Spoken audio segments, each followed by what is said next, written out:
আজকে আমি আপনাদের সঙ্গে খুব একটা গুরুত্বপূর্ণ আলোচনা করব। এটা গুরুত্বপূর্ণ এই কারণেই যে যাদের নাম ২ টো আছে বা ৩ টে আছে বা ৪ টে আছে, তারা কিন্তু এই এসআইআর এ সবথেকে বেশি কিন্তু বিপদের মধ্যে পড়ে গেছে এবং তাদের নামটা কিন্তু অনেকের নাম ডিলিট হয়ে গেছে ২-৩ টে নাম হওয়ার কারণে এবং অনেকের নামটা কিন্তু আন্ডার অ্যাডজুডিকেশন হিসেবে চলে গেছে। তাই আমার কাছে অনেক মানুষই জানতে চেয়েছেন যে, "দাদা, যদি আমাদের নাম যদি ২ টো বা ৩ টে বা ৪ টে হয়ে যায়, তাহলে এটাকে সমস্যার সমাধান কি আছে?" তো আমি কিন্তু আপনাদেরকে এর আগে আমার যে ভিডিওর যে লিঙ্কগুলো আছে, সেইখানে আমি কিন্তু আপনাদেরকে বলার চেষ্টা করেছি। তো আমি আসলে এত বেশি এই কথাটা বলেছি আপনাদেরকে, তাই আমার মনে হলো যে এটাকে নিয়ে একটা ভিডিও করাই ভালো। যে যাতে করে আপনারা একদম খুব ভালোভাবে জিনিসটাকে বুঝে নিতে পারেন যে যদি কারো ২ টো নাম বা ৩ টে নাম বা ৪ টে নাম হয়ে যায়, তাহলে এই নামগুলোকে পার্মানেন্টলি কিভাবে সমস্যার সমাধান করা যায়? তাই নিয়েই আজকে ভিডিও। সেইজন্য আপনারা এই ভিডিওটা একেবারে শেষ পর্যন্ত দেখুন। কেউ ভিডিওটাকে টানবেন না বা ভিডিওটাকে কেউ আ বন্ধ করে দেবেন না। শেষ পর্যন্ত দেখুন, কারণ এটা আপনাদের জন্যই খুব জরুরি ভিডিও এটি। তাই এবার আমি শুরু করি।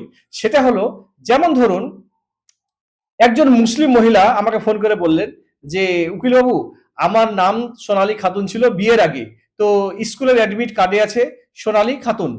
কিন্তু আমি যখন বিয়ে করলাম, বিয়ে করার পরে কিন্তু আমি স্বামীর ঘরে গিয়ে হয়ে গেলাম সোনালী বিবি এবং আধার কার্ডটা আমার ওই সোনালী বিবি দিয়েই হয়ে গেছে।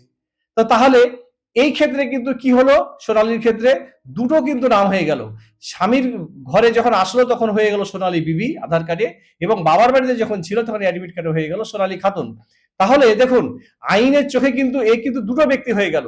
এটা আপনি, আমি, প্রতিবেশী, আপনার হাসবেন্ড, আপনার শ্বশুরবাড়ির লোকজন, পাড়ার লোকজন যেই বলুক না কেন যে সোনালী খাতুন আর সোনালী বিবি একই ব্যক্তি, কিন্তু জেনে রাখুন যে আইনের চোখে কিন্তু এই সোনালী খাতুন আর সোনালী বিবি কিন্তু আলাদা ব্যক্তি। এটা গেল মুসলিমদের একটা দিক। আবার কোন কোন হিন্দু সম্প্রদায়ের ব্যক্তিরাও আমাকে এই একই কোশ্চেনই করেছেন। কেমন? আমি কিন্তু সোনালী নামটাকে একটা কাল্পনিক নাম হিসেবে ধরেছি এবং কাল্পনিক নাম হিসেবে বলছি। যেমন ধরুন, একজন হিন্দু মহিলার নাম কিন্তু ছিল সোনালী রায়। তার বাবার বাড়ি হচ্ছে রায়, রায় পরিবার। কিন্তু দেখা গেল যে ওই সোনালী রায়ের বিয়ে হলো কোনো একজন ব্যক্তির সঙ্গে যার টাইটেল দাস। তাহলে কি হলো, বিয়ের পরে যখন স্বামীর ঘরে যখন আসলো তখন হয়ে গেল সোনালী রায় দাস। তাহলে বাবার বাড়িতে কি হলো, সোনালী রায়।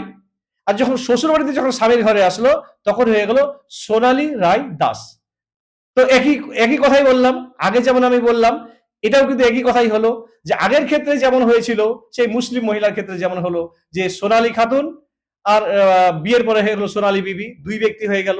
তাহলে এইখানেও এই হিন্দু সম্প্রদায়ের এই সোনালী, সে বাবার বাড়িতে ছিল সোনালী রায় আর স্বামীর ঘরে এসে হয়ে গেল সোনালী রায় দাস। তাহলে এবার এই দুটো নাম এসে গেল।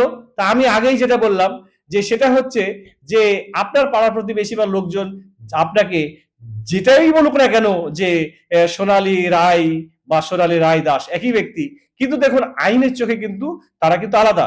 এই এসআইআর এর যুগে এসে আপনারা একটা জিনিস দেখলেন যে আপনি ছেড়েই দিন, আপনি এত বড় ভুল ছেড়েই দিন, সামান্য একটা অক্ষর ভুলের জন্যই কিন্তু অনেকের নাম ডিলিট হয়ে গেছে বা অনেকের নাম কিন্তু আন্ডার অ্যাডজুডিকেশন হিসেবে এসে গেছে।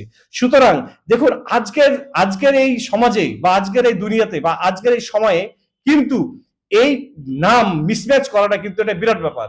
তো আমার কাছে অনেকেই কোশ্চেন পাঠিয়েছেন যে দুটো নাম বা তিনটে নাম বা চারটে নাম যখন হয়ে যায় তাহলে পার্মানেন্ট সলিউশন কি? দেখুন, আমরা একজন উকিল বাবু হিসেবে কিন্তু আমরা সাধারণ মানুষকে সাধারণভাবে একটা পার্মানেন্ট সলিউশন নয়, একটা লোকাল সলিউশন দিয়ে থাকি। লোকাল সলিউশনটা হলো কি, যে যদি আপনার যদি দেখা যায় যে আপনার ব্যাংকে দেখা গেল যে সোনালী খাতুন আছে আর আপনার সোনালী বিবি আধার কার্ডে আছে, তাহলে আপনি একটা first class judicial magistrate affidavit করুন, ব্যাংকে গিয়ে জমা দিয়ে দিন সেম পার্সেন্ট হিসেবে, ওটা সমাধান হয়ে যাবে। দেখুন, এটা আমরাও করে থাকি, অনেক উকিলবাবুও করে থাকি, কিন্তু দেখুন এটা কিন্তু কোনো সমস্যার সমাধান নয়। কারণটা হচ্ছে যে হয়তো একটা এফিডেভিট করে হয়তো আপনার সমস্যার সমাধানটা হয়ে গেল, কিন্তু পার্মানেন্ট কোনো সলিউশন হলো কি? পার্মানেন্ট সলিউশন হলো না। তাহলে পার্মানেন্ট সলিউশনও কিন্তু এটার আছে। এবার তাহলে আপনাদেরকে জানিয়ে রাখি যে পার্মানেন্ট সলিউশনটা কি। পার্মানেন্ট সলিউশনটা হলো যে আপনাকে ভালো করে একটু মাথায় রাখুন কিন্তু ওয়ান বাই ওয়ান। এক নম্বর, এক নম্বরে আপনাকে যেটা করতে হবে যে আপনার যে নাম দুটো আছে, মনে করুন যেটা আমি আগে বললাম যে সোনালী রায় আর সোনালী রায় দাস, তাহলে আপনাকে আপনার যে নিকটস্থ যে কোর্ট আছে সেই কোর্টে একজন উকিল বাবুকে কাছে গিয়ে আপনি কিন্তু একটা এফিডেভিট করান। কি মর্মে এফিডেভিটটা করতে হবে? যে আমার বিয়ের আগে আমার স্কুল সার্টিফিকেটে সোনালী রায় আছে এবং বিয়ের পরে আমার স্বামী টাইটেল সেটা দাস, তাই আমি হয়ে গেলাম সোনালী রায় দাস। এই সোনালী রায় আর সোনালী রায় দাস একই ব্যক্তি। আপনি একটা এফিডেভিট করে নিলেন ফার্স্ট। এফিডেভিটটা করার পরে এবার কি করতে হবে? এবার দ্বিতীয় নম্বরে মনে রাখুন, এফিডেভিটটা করার পরে আপনি যে এলাকায় বসবাস করেন সেখানে যে দৈনিক যে পেপার আছে, দৈনিক পেপার, যেমন ধরুন দৈনিক পেপারের মধ্যে যেমন ধরুন আজকাল আছে, আনন্দবাজার আছে, বর্তমান আছে, বা প্রতিদিন আছে, বা আরো অনেক পেপার পত্রিকা আছে। আপনাকে কিন্তু সেইখানে কিন্তু একটা কিন্তু অ্যাডভার্টাইজ দিতে হবে। একটা বাংলা পেপারে দিতে হবে অ্যাডভার্টাইজ, আর একটা দিতে হবে দৈনিক ইংলিশ পেপারে। এটাও মাথায় রাখুন কিন্তু। আপনি যে মনে করবেন যে দুটো এডি আমি বাংলা পেপারে দিয়ে দিলাম, হবে না। দুটো এডি আমি ইংলিশ পেপারে দিয়ে দিলাম, হবে না। আপনাকে তাহলে কি করতে হবে? একটা ইংলিশ পেপারে দিতে হবে, একটা বাংলা পেপারে দিতে হবে। তাহলে অ্যাড বেরিয়ে গেল পেপারটা। এইবার 3 নম্বর প্রসেসটা আপনাকে বলি। 3 নম্বর প্রসেসটা হলো যে আপনাকে ওই এফিডেভিট আর ওই পেপার, কিন্তু পেপারটা কাটিং করলে হবে না কিন্তু, মানে পেপারে ফুল পেজটা থাকা চাই। আপনি পুরো পেপারটাকেই নিয়ে যাবেন, মানে যখন এরকম অ্যাড যখন বেরোবে তখন আপনি 8টা 10টা পেপার কিন্তু আপনি কিনে রেখে দেবেন বাড়িতে।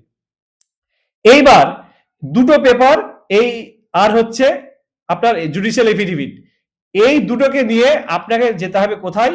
কলকাতা। কলকাতা কোথায় যাবেন? এবার 3 নম্বর পয়েন্ট এবার বলছি।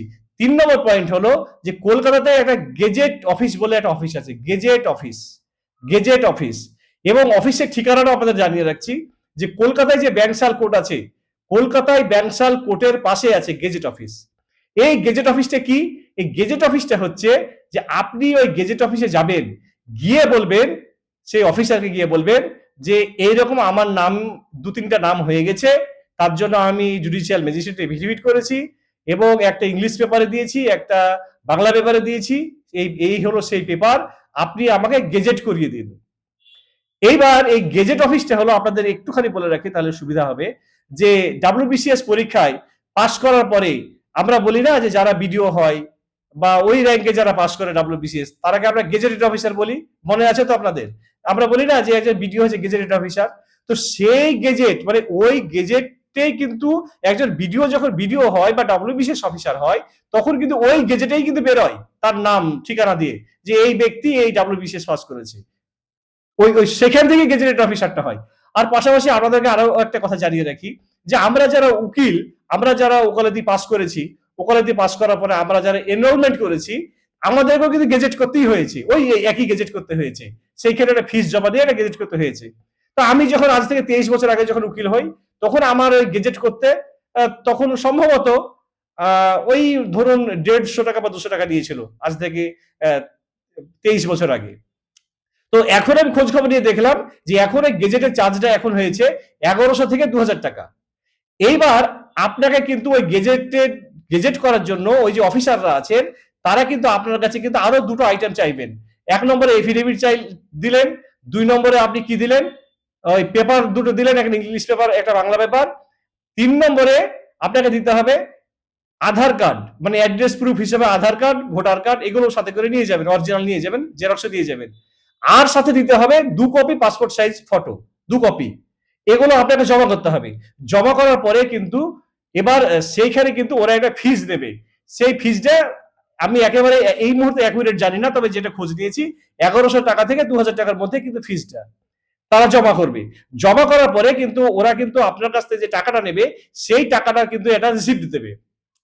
রিসিপ্ট দেওয়ার পরে ওই গেজেটে আপনার নামটা কিন্তু বেরোবে মোটামুটি 35 থেকে 40 দিন পরে কিন্তু বেরোবে। এবং ওই 35 বা 40 দিন পরে আপনাকে ওই অফিসে গিয়ে আপনাকে ওই রসিদটা দেখিয়ে, যে রসিদটা আপনাকে দিলেন টাকার বিনিময়ে, সেটা দেখিয়ে কিন্তু আপনাকে ওই গেজেটটা আনতে হবে। তো সেই গেজেটে কিন্তু আপনার কিন্তু ওই রকম নামটা লেখা থাকবে, মানে আগে কি নাম ছিল, পরে কি নাম হলো, কি কোনটা কি নাম, এটা কিন্তু ডিটেলসে লেখা থাকবে। এইবার এই গেজেটে যখন আপনার নামটা যখন বেরিয়ে গেল, তখন জেনে রাখুন যে ওইটাই হচ্ছে আসল, মানে ওই গেজেটটাই হচ্ছে আইনসম্মত। যেমন ধরুন আপনাকে জানিয়ে রাখি সেটা হলো, যেমন ধরুন আধার কার্ড হচ্ছে, তো আধার কার্ডের একটা অথরিটি আছে, ভোটার কার্ড হচ্ছে, ভোটার কার্ডের একটা অথরিটি আছে, প্যান কার্ড হচ্ছে, প্যান কার্ডের একটা অথরিটি আছে।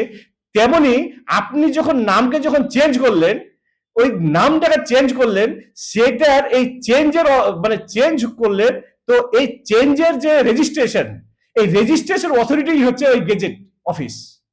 মানে ওই রকমই আপনি যখন এফিডেভিট করছেন তখন কি হলো, ওটা আপনার কাজ হয়ে গেল, ওটা লোকাল কাজ হলো, কিন্তু অফিসিয়ালি কিন্তু সরকারের কাছে কিন্তু কোনো প্রুফ থাকলো না, বা সরকার কিন্তু জানলো না। কিন্তু যখন আপনি এটা গেজেটের মাধ্যমে যখন আপনার নামটাকে যখন আপনি যখন লিস্ট করে দিলেন, তখন কিন্তু এটা কিন্তু সরকারিভাবে আপনার কিন্তু নথিভুক্ত হয়ে গেল। তো এবার ঘটনাটা হচ্ছে যে তার জন্যই আপনি যখন এইভাবে যখন পরপর পরপর ধাপগুলো দিয়ে যখন গেজেটের মাধ্যমে যখন গেজেট পাস করে নেবেন, তখন জেনে রাখুন যে আপনার ভারতবর্ষের সমস্ত কোর্ট আপনার এই গেজেট মানবে। যদি কখনো এনআরসি হয় আপনার গেজেট মানবে, যখন এসআইআর হয় আপনার গেজেট মানবে, যদি আপনি পাসপোর্ট করতে যান আপনার এই গেজেট মানবে। মানে ওই গেজেটটা তখন ভারতবর্ষের সমস্ত ডিপার্টমেন্ট, সমস্ত কোর্ট, সমস্ত অথরিটি আপনার কিন্তু গেজেটটাকে মানবে। তো আপনারা যারা আজকে এইরকম সমস্যাগুলোর মধ্যে আছেন, এই সমস্যাগুলো নিয়ে যারা ভুগছেন, তারা কিন্তু আপনারা কিন্তু এই গেজেটটা কিন্তু করুন। দেখুন পদ্ধতিটা হয়তো একটু লম্বা, বা পদ্ধতিটা হয়তো একটু কঠিন, কিন্তু কঠিন নিয়ে আমি বলছি কেন, আপনি যদি মনে করেন যে আপনার সদিচ্ছা আছে, আপনি একটা সমস্যা থেকে বেরোবেন, তাহলে আপনি কাজটা করবেন। কারণ কাজটা করতে গিয়ে তো বিরাট কিছু ব্যাপার নয়, সে তো এফিডেভিট করা, তারপরে তো দুটো পেপারে অ্যাড দেওয়া, তারপরে গেজেট অফিসে গিয়ে গেজেট করে দেওয়া, 40 দিন পরে আপনি গেজেট হাতে পেয়ে যাবেন। দেখুন আমি কিন্তু দেখেছি যে আসামের ক্ষেত্রেও কিন্তু দেখেছি যে একটা যখন এনআরসি যখন হয়ে গেল, তখন কিন্তু জনগণ সামান্য একটা ছোট ছোট কাগজ পাওয়ার জন্য 50,000 টাকা, 1 লাখ টাকা, 1.5 লাখ টাকা, 2 লাখ টাকা খরচ করেছে। তো এই গেজেটের প্রসেসটা, এন্টায়ার প্রসেসটা কমপ্লিট করতে গেলে আমার যেটা ধারণা, তাতে করে আপনাদের মোটামুটি ধরুন মাথা পিছু 5 থেকে 7 হাজার টাকার মধ্যে কিন্তু এই গেজেটের কাজটা কিন্তু হয়ে যাবে। কিন্তু এই কাজটা যদি হয়ে থাকে, তাহলে আজকে আপনারা এসআইআর যেমন ডিলিট হয়ে গেলেন, আন্ডার অ্যাডজুডিকেশন হয়ে গেলেন, কত সমস্যার মধ্যে পড়ে গেলেন। দেখুন এই সমস্যাগুলো থেকে কিন্তু আপনারা মুক্তি পাবেন।